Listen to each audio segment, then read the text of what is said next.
Εχθές σας υποσχέθηκα πως θα μιλήσουμε για το πώς ακριβώς ξεκίνησε ο πόλεμος ανάμεσα στην Χαμάς και το Ισραήλ. Φυσικά πίσω από τη Χαμάς κρύβεται το Ιράν, οπότε αυτός είναι και ο λόγος για τον οποίο κάνω την σημερινή εκπομπή, προκειμένου να συνεχίσω την ανάλυση την οποία σας υποσχέθηκα εχθές σχετικά με το πώς ακριβώς ξεκίνησε αυτός ο πόλεμος και πώς θα συνεχιστεί. Γιατί η αλήθεια είναι ότι αν δεν ξέρεις την ιστορία αυτού του πολέμου, δεν πρόκειται να καταλάβεις και για ποιον λόγο ξεκίνησε. Λοιπόν, χθες σας έλεγα ότι όλα αυτά σχετίζονται με την δολοφονία ενός πυρηνικού φυσικού επιστήμονα του Ιράν, η οποία δολοφονία έγινε με έναν άκρος ενορχιστρωμένο τρόπο, τον οποίο σήμερα σας υποσχέθηκα να σας τον παρουσιάσω όσο πιο αναλυτικά γίνεται, γιατί έχει πάρα πολύ μεγάλη σημασία να δείξουμε στον κόσμο ότι το Ισραήλ το έκανε με έναν τέτοιον τρόπο που είναι η πιο ενορχιστρωμένη δολοφονία που έχει γίνει ποτέ τα τελευταία χρόνια. Θα σας κάνω μια πλήρη λοιπόν ανάλυση, η οποία πραγματικά, πιστέψτε με, θα σας αφήσει όλους άναυδους σήμερα. Όσοι φυσικά με βλέπετε πρώτη φορά και ενδιαφέρεστε για την επικαιρότητα, κάντε εγγραφή και πιστέψτε με, αξίζει τον κόπο. Λοιπόν, μπαίνω κατευθείαν στο θέμα της ημέρας, το οποίο, επαναλαμβάνω, έχει πάρα πολύ μεγάλη σημασία να δούμε γιατί ήταν κομβική σημασίας ώστε το Ιράν κυριολεκτικά να τα πάρει στο κρανίο. Ένα τελευταίο, πριν ξεκινήσω, να σας πω ότι πλέον θα φαίνονται τα μηνύματα τα οποία θα στέλνετε στην ζωντανή συζήτηση, ώστε να μπορώ ακόμα πιο εύκολα να σας απαντάω. Λοιπόν, οπότε φροντίστε να είναι κόσμια τα σχόλια. Ξεκινάω με την ανάλυση, η οποία πραγματικά, επαναλαμβάνω, είναι απίστευτη και θα σας κάνει να καταλάβετε πως το Ισραήλ μέχρι πριν λίγα χρόνια δεν αστειευόταν. Όμως τελικά και το Ιράν σταμάτησε να αστειεύεται. Ξεκινάω την ανάλυση. Ο Φαχριζάντε, ετών 59, επάγγελμα φυσικός, αξιωματικός στο σώμα των φρουρών της Ισλαμικής Επανάστασης και καθηγητής στο Πανεπιστήμιο Ιμάμ Χουσέιν στην Τεχεράνη, σκοτώθηκε στις 27 Νοεμβρίου το 2020, ενώ πήγαινε με τη σύζυγό του από το εξοχικό του στην Κασπία θάλασσα προς την εξοχική κατοικία στο Αψάρτ, ανατολικά της Τεχεράνης. Οδηγούσε το δικό του όχημα, ένα μαύρο σεντάν Nissan Teana, με τη γυναίκα του να κάθεται στη θέση του συνοδηγού δίπλα του και τους σωματοφύλακες του σε ξεχωριστά αυτοκίνητα πίσω του. Ο κορυφαίος Ιρανός πυρηνικός επιστήμονας Μοχσέν Φαχριζάντε δολοφονήθηκε με ένα περίπλοκο χτύπημα υπό την ηγεσία μιας ομάδας της Μοσάντ, που σύμφωνα με πληροφορίες ανέπτυξε ένα εξειδικευμένο όπλο πολυβόλο, μοναδικός τρόπος δολοφονίας μέχρι στιγμής παγκοσμίως, δεν έχει ξαναγίνει ποτέ. Δεν χρειάστηκε επιτόπιους χειριστές, το ανέλησα και χθες, χρειάστηκε λιγότερο από 1 λεπτό και δεν τραυμάτισε κανέναν άλλον, συμπεριλαμβανομένης της συζύγου του επιστήμονα που ήταν μαζί του εκείνη τη στιγμή.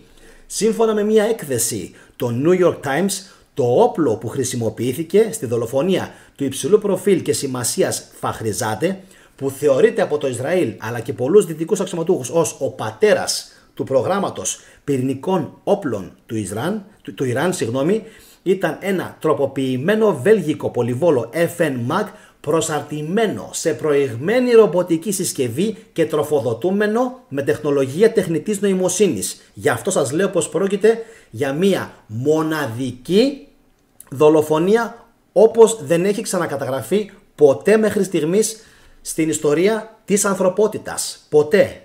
Ολόκληρη η συσκευή ζύγιζε περίπου 1 τόνο και μεταφέρθηκε λαθρέα στο Ιράν σε μικρά κομμάτια πριν από την επιχείρηση και στη συνέχεια επανασυναρμολογήθηκε. Η ερώτησή μου, φυσικά, την οποία και εσείς θα μπορέσετε να την απαντήσετε, είναι: είχε συνεργούς το Ισραήλ? Φυσικά και είχε. Φυσικά και είχε. Δεν υπάρχει περίπτωση να περάσεις στα σύνορα του Ιράν έναν τόνο, ακόμα και διαμελισμένο, ακόμα και κομμάτια, να τον επανασυναρμολογήσεις σαν πράκτορας της Μοσάντ και να μην σε πάρει κανένας χαμπάρι. Δεν γίνεται. Πρώτον, γιατί το Ιράν είναι, όπως και η Ρωσία, ένα κράτος άκρος, δικτατορικό, απολυταρχικό. Δεν δέχεται εύκολα ξένους και τα προσέχει όλα. Και δεύτερον, διότι δεν μπορείς να στήσεις μια τέτοια επιχείρηση πολύ απλά, αν δεν πουληθεί κάποιος εκ των έσω. Οπότε είχαν συνεργούς, προσωπική μου γνώμη, και θα δούμε και στη συνέχεια αν είχαν ή όχι, 99% ναι.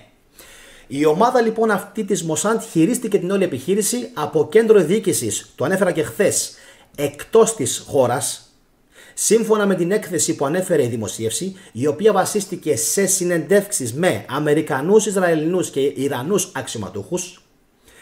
Ανοίγουν τα εισαγωγικά, συμπεριλαμβανομένων 2 αξιωματούχων πληροφοριών που γνωρίζουν τις λεπτομέρειες του σχεδιασμού και της εκτέλεσης της επιχείρησης. Κλείνουν τα εισαγωγικά, που σημαίνει ότι αυτοί οι άνθρωποι κατά πάσα πιθανότητα ήταν πάρα πολύ μέσα στα πράγματα και αν όχι ήταν οι ίδιοι οι εγκέφαλοι της επιχείρησης, αν όχι ήταν δίπλα σε αυτούς. Οπότε έχει πολύ μικρή διαφορά. Και συνεχίζουμε. Η έκθεση περιγράφει λεπτομερώς πώς το Ισραήλ παρακολουθούσε στενά την καριέρα και τις κινήσεις του Φαχριζάντε τουλάχιστον από το 2007 και άρχισε να προετοιμάζεται για μια επιχείρηση δολοφονίας στα τέλη του 2019, αρχές του 2020, μετά από μια σειρά, σημειώσατε, συναντήσεων μεταξύ Ισραηλινών αξιωματούχων με επικεφαλής τον τότε διευθυντή της Μοσάντ Γιώσι Κοέν και υψηλόβαθμούς αξιωματούχους των ΗΠΑ, μεταξύ των οποίων ο τότε πρόεδρος των ΗΠΑ Ντόναλντ Τραμπ, όσο και αν μερικοί τον αποθεώνουν, ο υπουργός εξωτερικών των ΗΠΑ Μάικ Πομπέο και η διευθύντρια της CIA Τζίνα Χάσπελ. Γεγονός που αποδεικνύει ότι όλοι αυτοί οι άνθρωποι έπρεπε να δώσουν κυριολεκτικά την δική τους συνένεση προκειμένου να γίνει η εκτέλεση του συγκεκριμένου προσώπου του Ιράν. Άρα γνώριζαν και ήξεραν όλοι. Γνώριζε ο Τραμπ, γνώριζε ο Πομπέο, γνώριζε η CIA, φυσικά και θα γνώριζε και το FBI, αυτό δεν το συζητάμε καν. Άρα γνώριζαν όλες οι υπηρεσίες οι οποίες ασχολούνται με την συλλογή πληροφοριών και όχι μόνο ήδη από την Αμερική. Συνεχίζω. Αυτές οι προετοιμασίες μπήκαν σε πολύ υψηλές ταχύτητες μέχρι και το καλοκαίρι του 2020 και το Ισραήλ αποφάσισε να προχωρήσει στην εκτέλεση του σχεδίου καθοδηγούμενο από 2 παράγοντες. Το ανέφερα και χθες. Ο πρώτος παράγοντας, ο οποίος ήταν πάρα πολύ σημαντικός, ήταν η χλιαρή απάντηση που έδωσε το Ιράν στη δολοφονία του κορυφαίου στρατηγού Κασίμ Σουλεϊμάνι τον Ιανουάριο του 2020, 11 μήνες πριν τη δολοφονία δηλαδή του πυρηνικού φυσικού, σε επίθεση με μη επανδρωμένο αεροσκάφος των ΗΠΑ. Αυτό, να φανταστείτε, ήταν κάτι που πέρασε στα ψηλά γράμματα στις ειδήσεις. Την είδηση σαν είδηση την θυμάμαι, την είχα διαβάσει, αλλά πέρασε έτσι, γιατί ο κόσμος φυσικά δεν θέλει να υπάρχει αντι-Ισραηλινή ατμόσφαιρα στην Ευρώπη, για λόγους φυσικά που τους ξέρετε όλους. Δεύτερον, η αυξανόμενη πιθανότητα ο Τραμπ να χάσει τις εθνικές εκλογές τον Νοέμβριο από τον Τζο Μπάιντεν, ο οποίος Τζο Μπάιντεν είχε δηλώσει ότι θα επέστρεφε τις ΗΠΑ στην πυρηνική συμφωνία του 2015 με το Ιράν, άρα το Ισραήλ θα είχε πρόβλημα. Όπα. Να βάλουμε μία άνω τελεία. Λέει λοιπόν αυτή η έκθεση, η οποία έχει αναρτηθεί πλήρως στους New York Times, λέει ότι εφόσον ο Τραμπ άρχισε να βλέπει ότι κατά πάσα πιθανότητα θα χάσει τις εκλογές και ότι ο Biden, ή τέλος πάντων αυτοί που είναι πίσω από τον Biden, θα συνεχίσουν την ίδια συμφωνία που προϋπήρχε του Τραμπ με το Ισραήλ, σου λέει δεν μας μένει άλλη επιλογή, η επιλογή μας είναι μία. Πρέπει να βγει από τη μέση. Όπως και να έχει, το πρόγραμμα του Ιράν θα πρέπει, αν όχι να σταματήσει εντελώς, θα πρέπει να τεθεί σε αναστολή, προκειμένου να έχουμε το κεφάλι μας ήσυχο. Και όπως φάνηκε, δικαιώθηκαν οι Ισραηλινοί. Γιατί δικαιώθηκαν? Πολύ παράξενο αυτό που θα πω τώρα, αλλά στην κυβέρνηση Biden έγινε το πέσιμο. Επί κυβέρνησης Biden τους την έπεσαν, δεν τους την έπεσαν στην κυβέρνηση του Τραμπ. Γεγονός που δείχνει ότι ο Τραμπ μάλλον πρέπει να είχε μια ιδιαίτερη αδυναμία στο κράτος του Ισραήλ. Γεγονός που μάλλον δεν ισχύει αυτή τη στιγμή που μιλάμε τώρα για την πτέρυγα στην οποία μάλλον ανήκει ο Τζο Μπάιντεν και φυσικά όλοι αυτοί που κρύβονται από πίσω του. Ποιοι να είναι άραγε αυτοί? Τι σχεδιάζουν? Θα τα δούμε όλα στο μέλλον.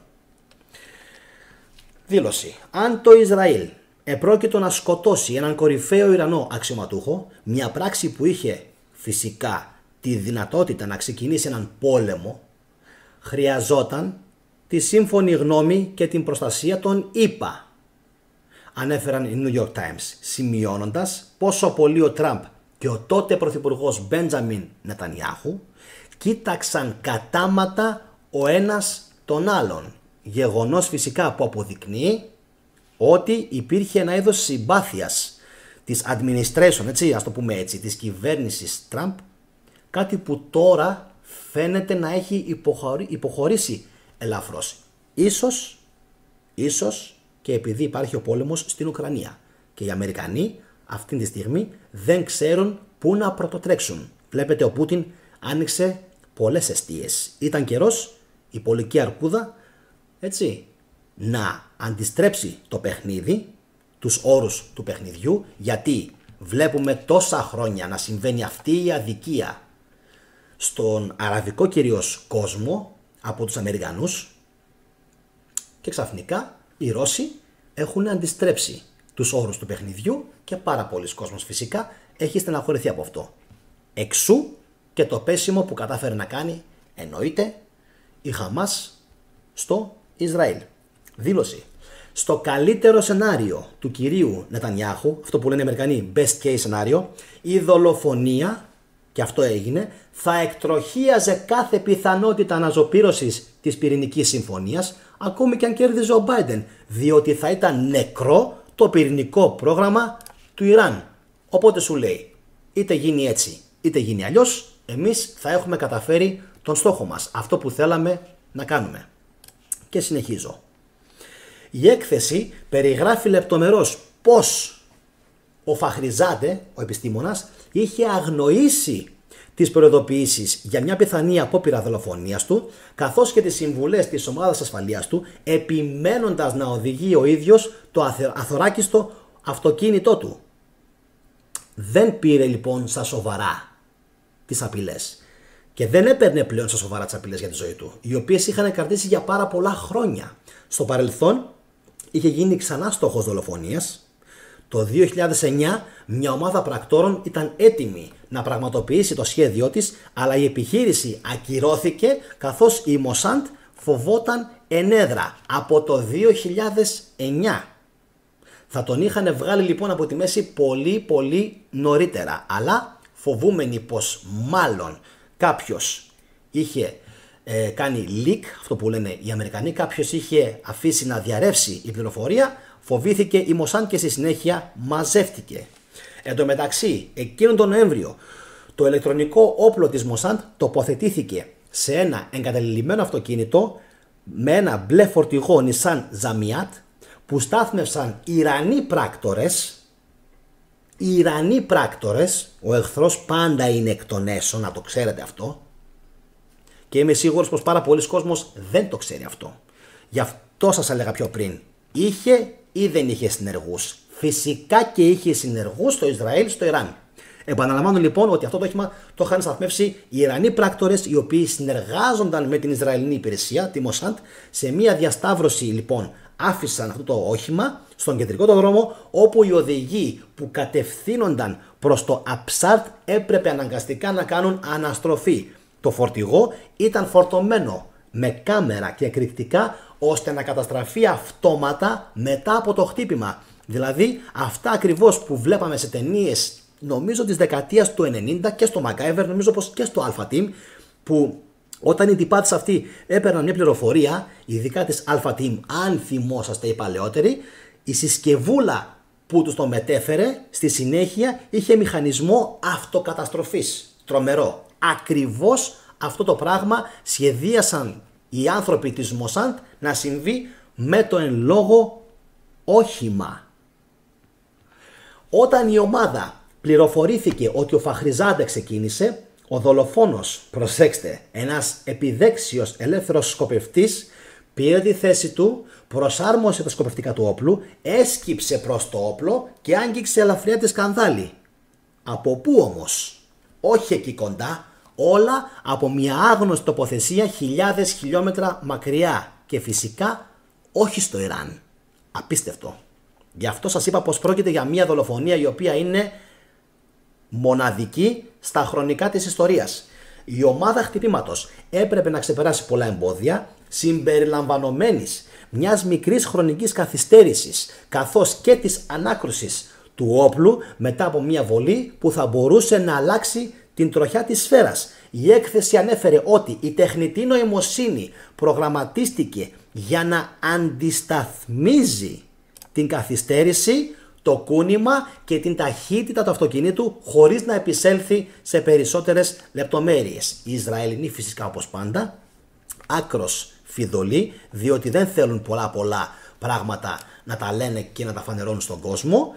Τι μας λένε όμως? Ότι εκτός το ότι είχαν τις ανησυχίες τους φυσικά, μήπως τους πάρουν χαμπάρι, μήπως όλα αυτά τα είχαν παραμερίσει, είχαν συνεννοηθεί ήδη με τους πουλημένους πράκτορες του Ιράν, είχαν όμως οι Ισραηλινοί στο νου τους όλα τα φυσικά τα στοιχεία τα οποία ενδεχομένως θα δημιουργούσαν κάποιο πρόβλημα. Εδώ ήταν λοιπόν που ανέλαβε η τεχνητή νοημοσύνη και προσαρμόστηκαν τα πάντα με τέτοιον τρόπο ώστε να μπορέσουν να εκτελέσουν με τον πιο αποτελεσματικό τρόπο τον Φαχριζάντε.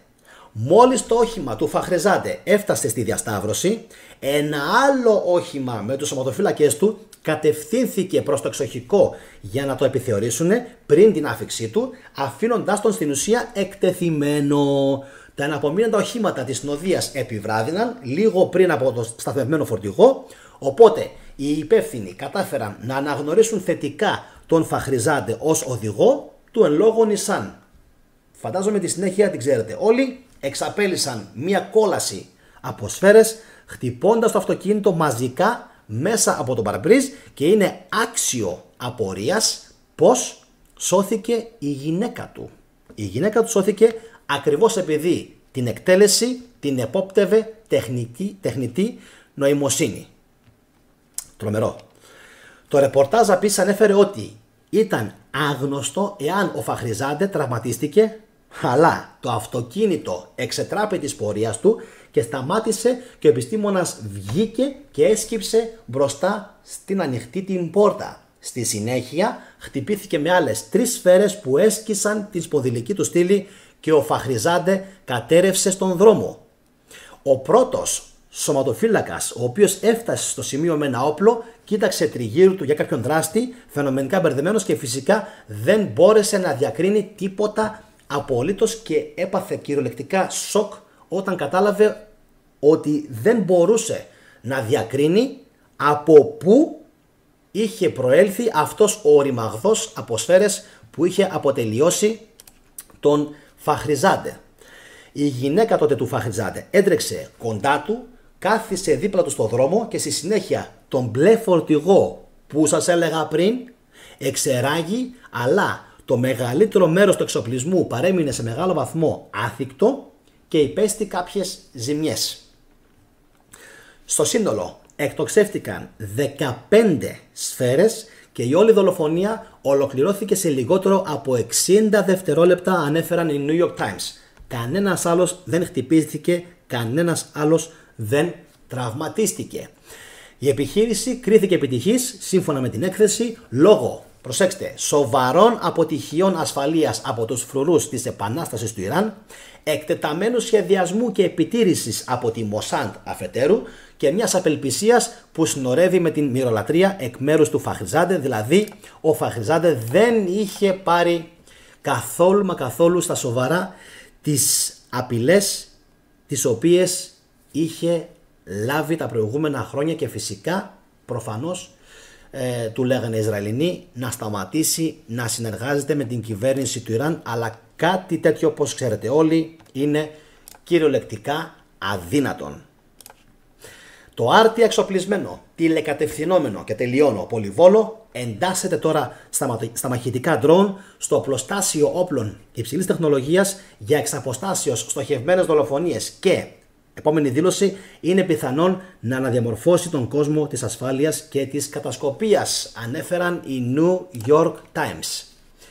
Ήθελα πάρα πολύ να κάνω αυτή την εκπομπή, όχι τόσο επειδή ήξερα ότι θα πιάσει, αλλά επειδή ήθελα να δείξω, ίσως πρώτος, δεν ξέρω αν έχει κάνει κάποιος άλλος αυτήν την ή παρόμοια εκπομπή, ήθελα να δείξω στον κόσμο αυτόν τον τρόπο με τον οποίο έδρασε το Ισραήλ.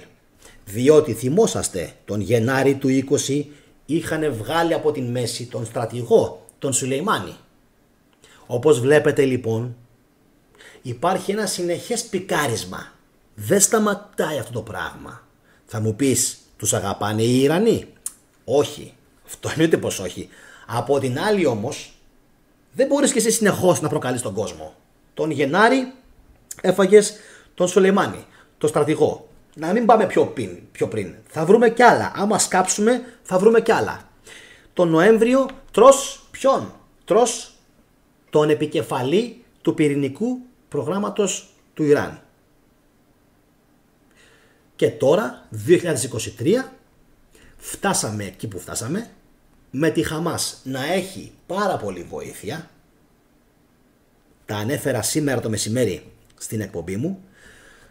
Πολύ μεγάλη βοήθεια από πάρα πολλές ομάδες hackers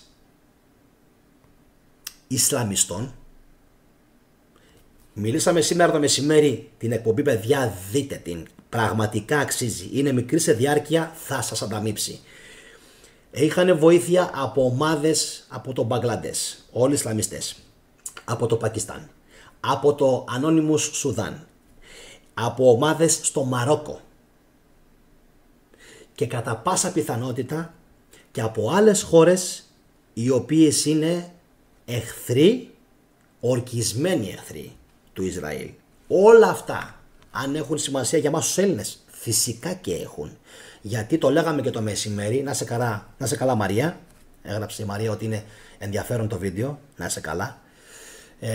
Γι' αυτό και έβαλα τα σχόλια σας αριστερά από πάνω, είναι πιο εύκολο έτσι να επικοινωνούμε, να σας βλέπω τι μου γράφετε. Καλησπέρα και στον Άλεξ, καλησπέρα και σε όλα τα παιδιά που έχετε συνδεθεί στην ζωντανή συζήτηση, να είστε όλοι καλά. Γι' αυτό λοιπόν το λόγο έκανα Τουρκία, φυσικά και η Τουρκία. Ο Αντώνης ο Πρέμος γράφει Τουρκία. Εννοείται πως και κάποιοι hackers θα προέρχονται από το βαθύ κράτος, το πολιτικό Ισλάμ της Τουρκίας, φανατικοί Σουνίτες.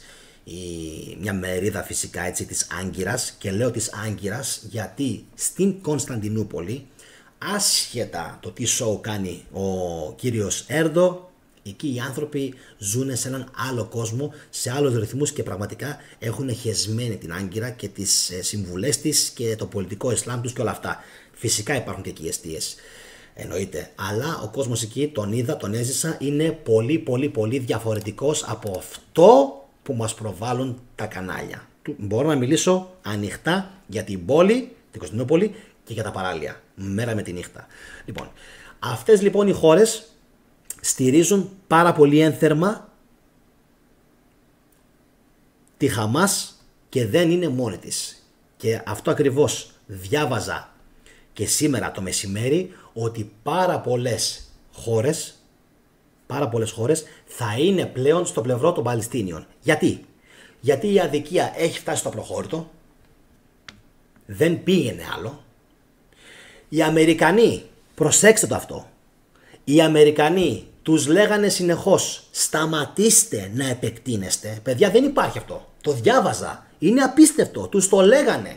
Ποιοι οι Αμερικανοί? Σαν να σου λέει, ρε φίλε, δεν θα μπορέσω να σε στηρίξω. Έχω το νου μου στην Ουκρανία. Έχω δαπανίσει όλα μου τα δισεκατομμύρια ό,τι υπήρχε σε οπλικά συστήματα για να αναχαιτήσω τους Ρώσους. Μην μου δημιουργήσεις νέα αιστεία. Θα έχω πρόβλημα. Τους το λέγανε, παιδιά, από αρχές του χρόνου. Δείτε τα τελευταία 3-4 βίντεο που ανέβασα στην playlist της επικαιρότητας. Τους τα λέγανε οι Αμερικάνοι.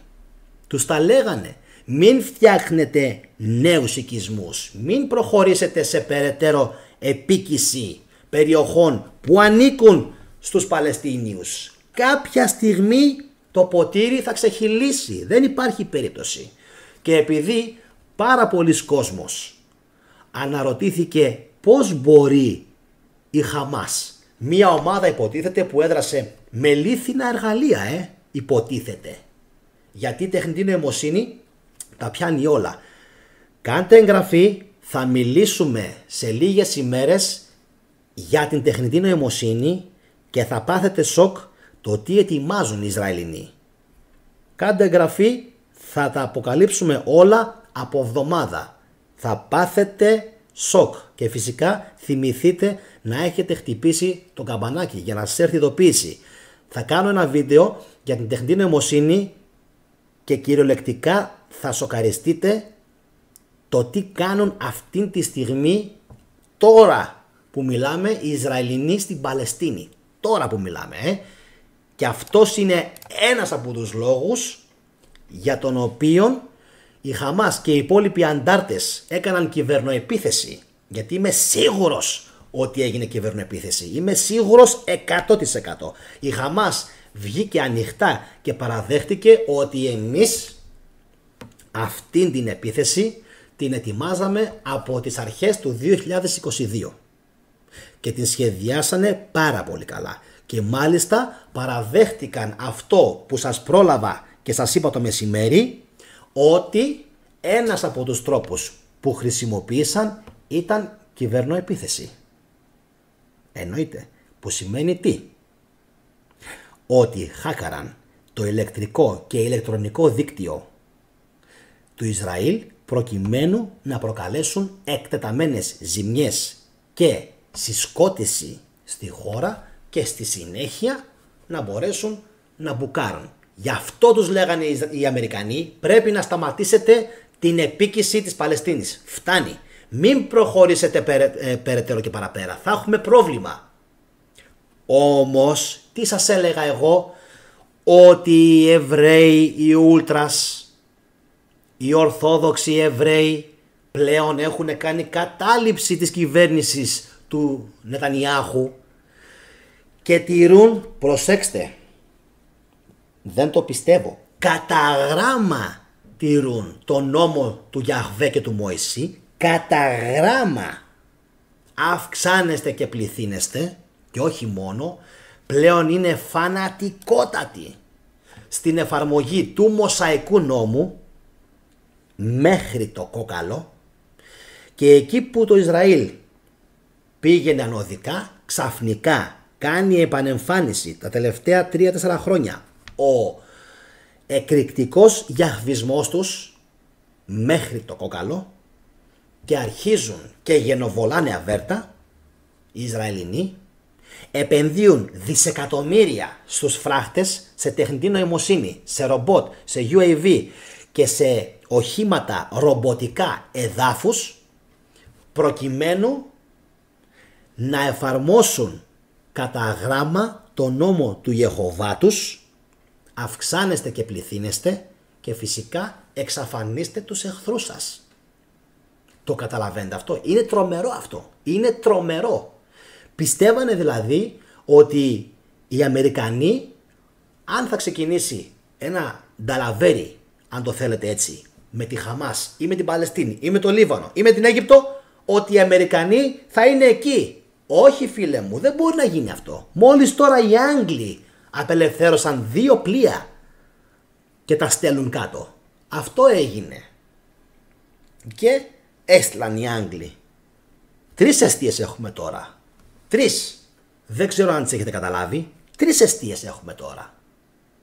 Η μία είναι στην Ουκρανία, η άλλη είναι τώρα στο Ισραήλ και η άλλη, την έχω πει πάρα πολλές φορές, αλλά λίγος κόσμος την περιγραμμή, είναι η Ιεμένη. Έχουμε 3 σημεία όπου γίνεται πόλεμος αυτή τη στιγμή, με την Ιεμένη να είναι νούμερο 1, με την Ουκρανία νούμερο 2 και νούμερο 3 είναι το Ισραήλ. Σε νεκρούς, σε επίπεδο σοβαρότητας, αλλά κανένας δεν το υπολογίζει αυτό το πράγμα. Έχω ξεσκιστεί να λέω ότι πρέπει να τιμωρηθούν οι Δυτικοί. Δεν γίνεται. Έκανα επίτηδες, δηλαδή τι άλλο πρέπει να κάνω. Έβαλα μέχρι και λεφτά, αν το πιστεύετε. Έβαλα λεφτά, έβαλα 75 ευρώ. Θα το πω τώρα και δεν με ενδιαφέρει. Έβαλα 75 ευρώ για να διαφημίσει ο παλιοαλγόριθμος ένα μου βίντεο στο οποίο έλεγα επιτέλους να σταματήσει ο πόλεμος στην Ιεμένη. Εκεί είναι όλο το ψωμί. Λέω δεν γίνεται, πρέπει ο κόσμος να το μάθει. Σε ποιο βίντεο μου, μερικοί θα ρωτήσετε. Στο βίντεο μου ότι έχει ξεκινήσει ήδη ο 3ος παγκόσμιος πόλεμος. Και πότε ξεκίνησε. Δείτε το. Έβαλα 75 ευρώ, λέω χέστηκα. Πρέπει να το δει ο κόσμος αυτό. Ότι από εκεί ακόμα βράζει ο Πούτιν. Δεν βράζει μόνο με τους ISIS.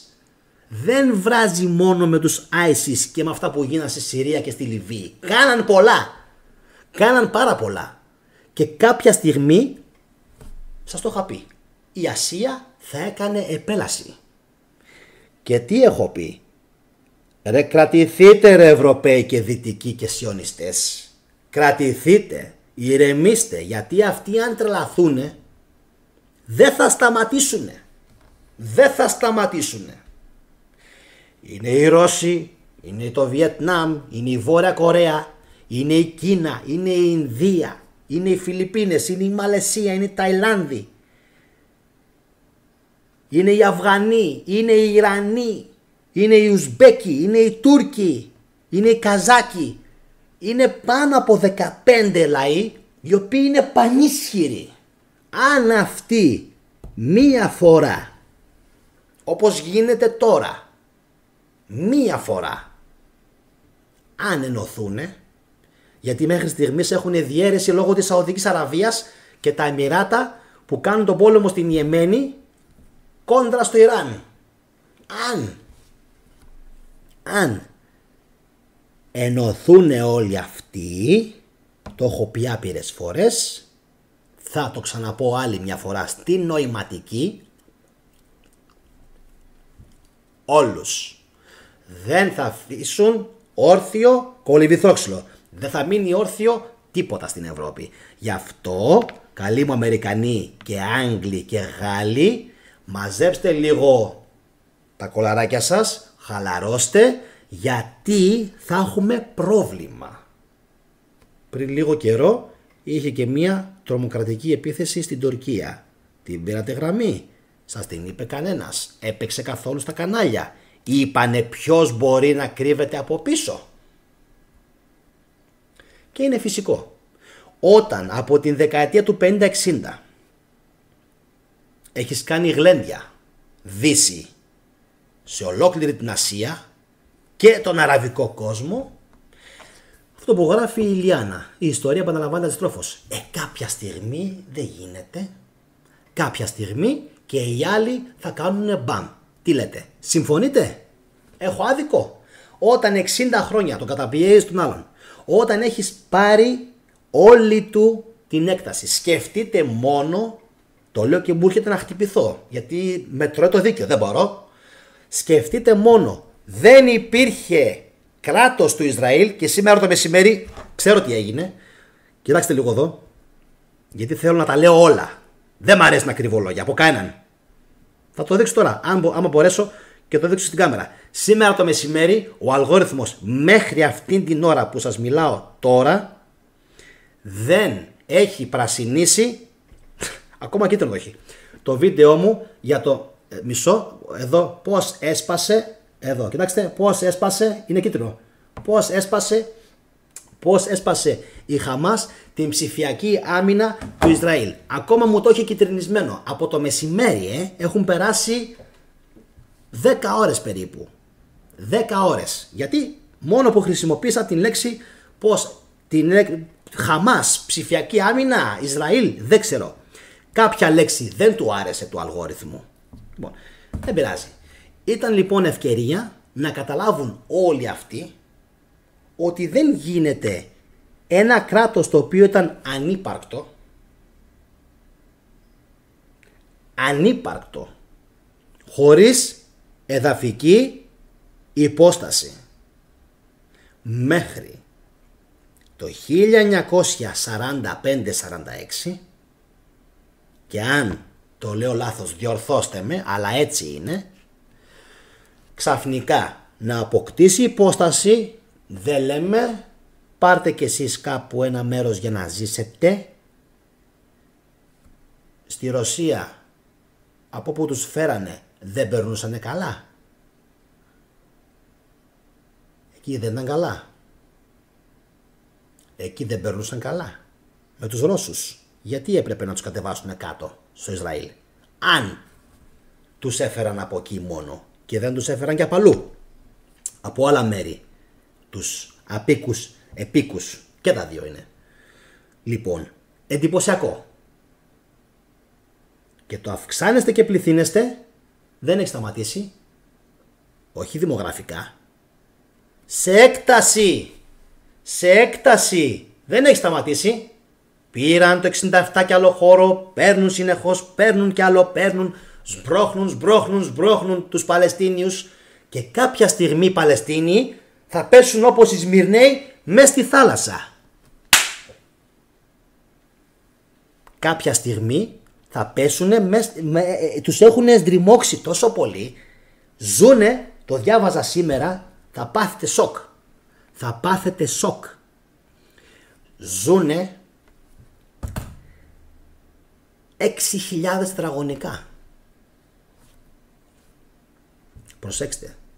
Ζούνε οι Παλαιστίνοι σε 6.000 τετραγωνικά. 5 εκατομμύρια κόσμος. Κρατηθείτε λιγάκι και βάλτε το λίγο στο μυαλό σας. Είναι απίθανο. Δηλαδή τι σας λέω τώρα. Η Ελλάδα έχει 130.000 έκταση. 130.000. Η Παλαιστίνη έχει 6.000. Ο μισός πληθυσμός δηλαδή και παραπάνω ζει σε μια κουκίδα πλέον. Για να είμαστε δίκαιοι, σε ποιον ανήκουν τα εδάφια αυτά? Στο Ισραήλ? Όχι. Γιατί δεν κάνω βίντεο μόνο για τον χριστιανισμό έτσι απλά. Τα βίντεο που κάνω, όταν λέω είναι για τον χριστιανισμό, είναι και ιστορικά για τον Εβραϊσμό. Εννοείται. Και ιστορικά για τον Εβραϊσμό. Ξέρετε τι προκύπτει? Τα έχει πει κανείς αυτά ποτέ άλλος στο διαδίκτυο? Όχι. Θα το πω εγώ σήμερα. Δεν υπήρχαν Ισραηλινοί. Εκεί. Στην Παλαιστίνη δεν υπήρχανε. Ψάξτε λίγο που άλλο υπάρχει ποταμός Παλαιστίνη. Παλαίστινος λέγονταν. Ψάξτε στην Ελλάδα αν υπήρχε ποταμός που λεγόταν Παλαίστινος. Δεν λένε πολλά. Ήδη πολλά είπα. Λοιπόν, εκεί κάτω όμως δεν υπήρχανε Ισραηλινοί. Ήρθαν αργότερα από την Αίγυπτο? Όχι. Κατά 99% από τον Αραβικό κόλπο ανέβηκαν. Και φτάσανε μέχρι το μέρος όπου κατοικούσαν οι Φιλιστέοι και οι Χαναναίοι. Οι οποίοι Φιλιστέοι και Χαναναίοι δεν είχαν σχέση με τους Σιμιτικούς λαούς. Κατά 99% ήτανε λεβαντίνικα φύλλα του Λεβάντε, άλλο Λεβάντε, άλλο Σιμίτες, και κριτικά φύλλα, ειδικά οι Φιλιστέοι, για τους οποίους θα κάνω ειδική εκπομπή το επόμενο διάστημα για τους Φιλιστέους. Οι δε Χαναναίοι είναι μια άλλη ιστορία, με τους οποίους έχουμε επίσης πολλά κοινά σημεία ως λαός. Πάρα πολλά. Ειδικά παλαιότερα. Όμως όλα αυτά πακέτο για επόμενες εκπομπές. Οπότε κάντε εγγραφή όσοι επιθυμείτε να παρακολουθήσετε εκείνες τις άκρως ενδιαφέρουσες εκπομπές. Θα πούμε τα πάντα. Δεν θα αφήσουμε τίποτα ανίποτο. Αυτά για σήμερα. Εύχομαι να σας άρεσε η εκπομπή. Ελπίζω φυσικά την επόμενη φορά να έχουμε πιο πολλά σχόλια στην ζωντανή συζήτηση. Σήμερα τα είχα λίγο σε περιορισμό λόγω του ότι έπρεπε να αναφέρω αυτά τα άκρως σημαντικά πράγματα τα οποία αφορούν τον περισσότερο κόσμο, ο οποίος έχει μαύρα μεσάνυχτα. Ούτε εγώ τα ήξερα, παιδιά. Είχα ασχοληθεί, ήξερα 5 πράγματα, αλλά τα περισσότερα δεν τα ήξερα. Γιατί? Δεν πρόκειται να καθίσει να στα πει κανένας, ούτε στην τηλεόραση, ούτε να κάνουν ντοκιμαντέρ. Η Ελλάδα έχει ένα μεγάλο μειονέκτημα. Πώς γίνεται αυτό? Ενώ έχει πολύ καλούς δημοσιογράφους, δεν έχει καθόλου καλά ντοκιμαντέρ. Και κάπως έτσι αναγκάστηκα να μπω εγώ στο παιχνίδι για να κάνω εγώ στη θέση τους αυτό που δεν μπορούν να κάνουν αυτοί καλά. Οπότε κάντε όλοι εγγραφή στο κανάλι και παρακολουθήστε τα βίντεο που έχω ανεβάσει μέχρι στιγμής. Αυτά από μένα. Εύχομαι σε όλους να είστε καλά, αυτές οι εκπομπές να σας βοηθάνε να θρέφουν το μυαλό σας με γνώσεις και πληροφορία και τα λέμε τις επόμενες ημέρες. Να είστε όλοι καλά. Γεια σας. Ευχαριστώ πολύ.